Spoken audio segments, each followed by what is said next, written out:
공공 배달앱, 공공 배달앱 오, 이제 예. 동네마다 뭐 이름을 잘 붙인 데도 있고 이상하게 붙인 데도 네, 있고 뭐 그렇죠. 예. 진짜 너무 천차만별이던데 예. 어쨌든 네. 뭐 각각의 공공 배달 앱들에 대해서 뭐 우리 김지우 사무국장님이 좀 약간 좀 일목요연하게 정리를 네. 한번 해주셨는데 그걸 네, 네. 한번 좀 보도록 하겠습니다. 예. 자, 이게 이제 코로나 때 뭐 주로 또 많이 생겼죠. 뭐 그 전에도 음. 있었고 코로나 때 좀 많이 생겼는데 요즘은 좀 제대로 운영이 되고 있는지 지역마다 상황이 어떤지 좀 한번 말씀해 주시죠. 아, 네. 정말 또 흥미로운 주제가 아닐 수 없습니다. 이거 저는 옛날에 이게 출연했을 때 이게 민간 대형 플랫폼들이랑 어떻게 이거를 좀 경쟁 구도를 만들 수 있겠나 좀 회의적인 시각이었는데 요즘에는 이제 배달의 민족의 이제 1위, 업계 1위 지위가 많이 흔들리고 있는 상황이고 새로운 또 이런 플랫폼에 대한 요구 이런 것들이 라이더와 상점, 소비자 여러 군데에서 계속 이렇게 요구들이 올라오고 있는 상황이에요. 자, 그러면 이 공공 배달앱 언제 출연을 했는지부터 하나씩 좀 살펴보도록 할 텐데요. 일단 코로나 팬데믹 시기에 이게 막 확산하고 있으니까 이제 배달에 대한 수요가 폭증을 했죠. 네. 그때 이제 지자체에서도 어, 대안을 마련을 해야 된다. 민간 배달 앱들이 지금 높은 수수료 문제 때문에 지금 많이 이슈가 되고 있고 라이더들과 소비자들이 고통을 받고 있는데 음, 사회 차원에서 이거를 좀 대안을 만들어야 된다라는 그런 취지로 앞다투어서 각 지자체에서 공공 배달 앱을 만들었습니다. 음, 2020년도 군산의 배달의 명수가 최초로 등장을 했고 지자체에서는요. 그리고 이후에 경기도 배달 특급, 부산 동백통, 그리고 대전 휘파람 같은 각 지역 브랜드들 예, 이름도 되게 특이하다고 말씀해 주셨는데 이렇게 정말 경쟁력 있게 만들려고 이름들이 네이밍을 이렇게 예, 했습니다. 뭐 다만 노력했네요. 다만 3년이 지금 지나지 않았습니까? 팬데믹 끝난 이후로 3년이 지났어요. 2022년도 이후에. 예, 현재 운영 중인 곳과 아닌 곳의 차이가 뚜렷하고 이게 이제 많이 좀 정리가 됐어요. 예를 들면은 대구나 광주처럼 지자체가 공격적으로 마케팅을 했어요. 쿠폰 막 뿌리고 이런 곳은 점유율을 지역에서 두 자릿수로 끌어올린 성공 사례가 되었고요. 음, 그렇지 못한 지역은 이용자 부족으로 예산만 낭비된 채 서비스를 접었습니다. 저는 이제 수도권에서 배달을 하다 보니까 이 공공 배달 앱의 이런 영향력 이런 것들을 많이 체감을 못했는데 일부 지역에 성공한 지역에서는 라이더들도 소비자들도 상점들도 이 효과를 체감하고 있다라는 것이고요. 어쨌든 현황을 좀 말씀드리자면은 최근 1년여 사이에 10곳 이상 공공 앱이 문을 닫았고요. 그리고 현재 남아있는 앱은 10개 내외에 불과합니다. 한번 화면이 준비되어 있으면 띄워주시면 좋을 것 같은데요. 아직 운영 중인 지역들 간단히 좀 소개만 드리겠습니다.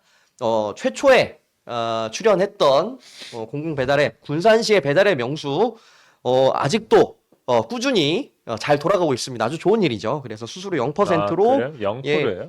예, 지금 0%? 최장수 와, 최장수 배달앱으로 이렇게 되어 있고요. 그리고 전주시의 전주 맛배달 여기는 전주 사랑 상품권 이런 상품권 지역 상품권 지역 화폐랑 연계를 해서 지역 기반 탄탄하게 지금 생존해 있다라는 거 말씀을 드리고요. 그리고 경기도 전역 이건 좀 인지도가 있는데 배달 특급이 지금 수수료 1%로 경기 지역 화폐와 연계해서 대표적이죠. 배달 명맥 특급이. 유지 네. 중입니다. 그리고 서울시 전역에는 서울배달 플러스라고 최근에 개명을 했습니다. 그래서 제로배달이라고 하고요. 여러 저수수료 민간 앱들의 연합입니다. 그래서 서울사랑 상품권과 연결하는 이런 전략을 또 채택을 해서 생존해 있고요. 아까 성공 사례로 말씀드린 광주광역시 광주 공공배달앱이 배민 독립운동이라는 또 이런 싸움이 있었다고 합니다. 투쟁이 있었다고 하는데 이걸 계기로 지금 지역사회에서 점유율 17%를 돌파했다. 대단해. 요런 또 사례가 있고요. 그런 대구광역시는 대도시에서. 대구로라는 앱입니다. 이건 쿠폰 공격을 했어요. 굉장히 민간 앱들처럼 공격적으로 쿠폰을 뿌린 건데요. 점유율 10%까지 상승을 했습니다. 그래서 성공 사례로 꼽히고 있고요. 울산시에는 울산 페달 뭔가 종합적인 어플을 만들었는데 협동조합 주도로 수수료가 거의 0%에 가깝습니다. 아직 운영 중이고 이용은 저조한데 울산시의 여러 이제 그런 복지 혜택들과 합친 어플로 또 새로 출시를 한다고 하고요. 그리고 여러 이제 지자체에서 먹개비라고 좀 들어보셨나요? 네, 먹개비. 먹개비가 이제 여러 지자체들과 제휴를 맺어서 대표적으로 뭐 김해시도 있고 뭐 서울, 경기 이런 데는 당연히 포함이 되고요.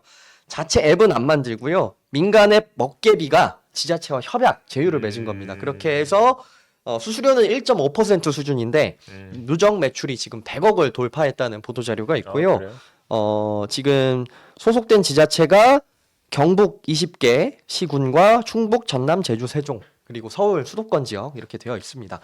그래서 이렇게 지금 생존해 있는 배달 앱들이 있고요. 제가 이제 워낙에 지금 난립했던 지역 배달 앱들이 있어서 놓친 것도 있을 수도 있는데요.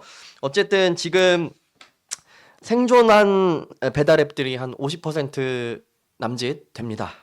그리고 제휴형 모델도 제가 찾아봤는데 민간과 공공 콜라보 아까 먹개비 같은 사례가 있는데 경북에서 먹개비 제휴하는 사례뿐만이 아니라 양산시에도 자체 배달앱 없이 지역 상품권 앱에 배달 기능만 추가를 해서 실적을 또 202억 원 돌파를 했다는 또 소식이 있었습니다. 네, 정리하자면 전국에 제가 파악한 30개 가까이 생겨났던 공공 배달앱 중에서 2025년 지금 현재 기준으로 절반 이상 사라졌고요.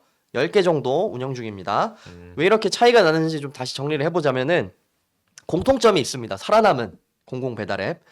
자, 지역 화폐 할인, 실질적인 혜택이 첫 번째로 생존 요인 중에 하나로 꼽히고요. 두 번째는 지자체가 적극적으로 다른 뭐 배민 쿠팡처럼 경쟁사들처럼 이제 쿠폰, 할인 쿠폰을 적극적으로 지원하고 마케팅을 했다는 거. 세 번째로는 민간 앱보다 확실하게 가격 경쟁력이 있다는 것이 꼽힙니다. 그래서 자영업자, 소비자, 지자체도 한마음으로 이걸 좀 밀어줄 수 있었던 배경이 있었다라고 말씀을 드리고 싶고요. 이런 전략을 택하지 않은 곳들 조용히 문을 닫았습니다. 이 라이더들 입장에서 보면요. 이게 지금 조금씩 이제 수면 위로 떠오르고 생존한 배달 앱들이 꽤나 큰 영향력을 이제 가지고 있는데 이거는 단순히 공공 배달앱이 망했냐 성공했냐의 문제가 아니라 진짜 중요한 거는 이 공정하고 지속 가능한 플랫폼 생태계가 우리 라이더들을 위해서 제대로 좀 뿌리 내릴 수 있느냐 아니냐 요게 우리의 좀 관전 포인트가 될 것 같고요. 매번 배달료 삭감에 시달리는 라이더 그리고 음식값 계속 오르는 소비자들 그리고 상점주들도 플랫폼 횡포에 마찬가지로 당하고 있기 때문에 어쨌든 이 공공 배달 앱은 우리 사회 전체가 좀 키워내야 되는 숙제라고 말씀을 좀 드리고 싶습니다. 네.